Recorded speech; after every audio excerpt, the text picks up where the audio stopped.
എന്നറിയപ്പെടുന്ന മാടത്ത് തെക്കേപ്പാട്ട് വാസുദേവൻ നായർ മികച്ച എഴുത്തുകാരനും തിരക്കഥാകൃത്തും സിനിമാ സംവിധായകനുമാണ്. 1933 ഓഗസ്റ്റ് 9 ജനിച്ച എം.ടി. ആധുനിക മലയാള സാഹിത്യ രചയിതാവാണ്. ദ ന്യൂയോർക്ക് ഹെറാൾഡ് ട്രിബ്യൂൺ നടത്തിയ ലോക ചെറുകഥാ മത്സരത്തിൽ എം.ടിക്ക് മലയാളത്തിലെ മികച്ച ചെറുകഥയ്ക്കുള്ള പുരസ്കാരം ലഭിച്ചു. 23-ാം വയസ്സിലായിരുന്നു എം.ടി. തന്റെ ആദ്യ നോവലായ നാലുകെട്ട് എഴുതിയത്. ആ നോവലിന് 1958 കേരള സാഹിത്യ അക്കാദമി അവാർഡ് ലഭിച്ചു.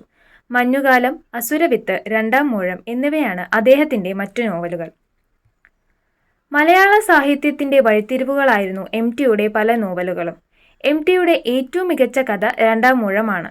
പ്രശസ്ത നർത്തകിയായ കലാമണ്ഡലം സരസ്വതിയാണ് അദ്ദേഹത്തിന്റെ ഭാര്യ. മക്കൾ സിതാര, അശ്വതി.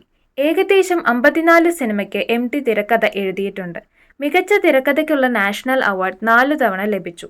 ഒരു വടക്കൻ വീരഗാഥ 1989, കടവ് 1991, സതയം 1992, പരിണയം 1994 എന്നീ സിനിമയുടെ തിരക്കഥയ്ക്കാണ് ലഭിച്ചത്.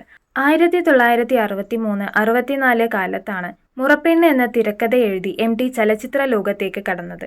എം.ടി ആദ്യമായി സംവിധാനം ചെയ്ത നിർമാല്യം എന്ന ചിത്രത്തിന് 1973 രാഷ്ട്രപതിയുടെ സ്വർണ്ണപതക്കം ലഭിച്ചു. എം.ടി നിളയുടെ കഥാകാരൻ എന്നും അറിയപ്പെടുന്നു. ആ കുന്നിന്റെ നെറുകയിൽ നിന്നാൽ വയലുകളും പാതയും ഭാരതപ്പുഴയും കരിയന്നൂർ പാലവും കാണാം.